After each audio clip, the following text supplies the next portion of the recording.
Justin Trudeau burned through $160,000 on a summer cabinet retreat focused on affordability. The August 21st through to 23rd meetings took place in Charlottetown, PEI, with Trudeau's cabinet ministers promising solutions to the ongoing housing price crisis plaguing most of Canada's major municipalities. Now, the data on the cost of the retreat was uncovered through an inquiry of the Privy Council posed by British Columbia Conservative MP Tracy Gray, who asked for a full cost breakdown of the retreat with line items for anything over $1,000. We haven't been able to make progress on housing. They told you this week that that is something that needs to happen. Will you commit today to having a national housing accord to make sure that cooperation happens? Over the past number of years, we have been working closely with provinces and municipalities on the issue of housing. Whether it's announcements I've made with premiers standing beside me as we've talked about housing, or whether it's the direct investments we're working on with municipalities, whether it's the Rapid Housing Initiative or the Housing Accelerator Fund, that's $4 billion for municipalities to accelerate zoning changes, increase densification, create more affordable housing. These are the kinds of things that we've been doing.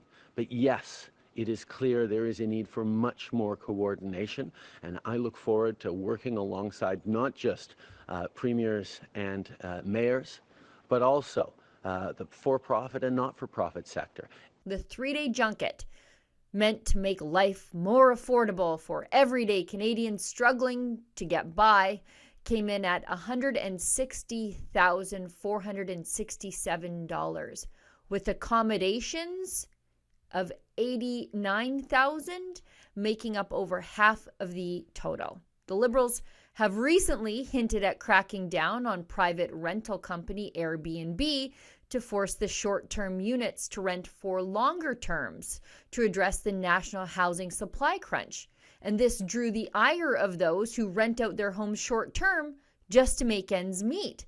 My sense is if there's tens of thousands of units that we can turn into not a competitor for a hotel or for a few nights, but a home for a family and a community, it's incumbent upon us to do everything we can to use the properties that are available for homes. So would that include getting the CRA to bring in some new tax measures for people who own short-term rentals? There's things that we are very much looking at along those lines to use the tax system. Of course, the federal government doesn't necessarily have jurisdiction to prescribe exactly what may happen on the ground, which typically would fall to municipalities or potentially to provincial governments. But we do have the authority to make changes through the federal system of taxation. This is one of the areas that we're looking at, but it's not necessarily the only one.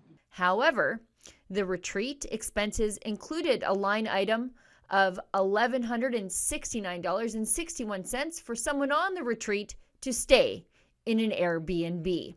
Because if not for Liberal double standards, they'd have no standards at all. For Rebel News, I'm Sheila Gunn Reid.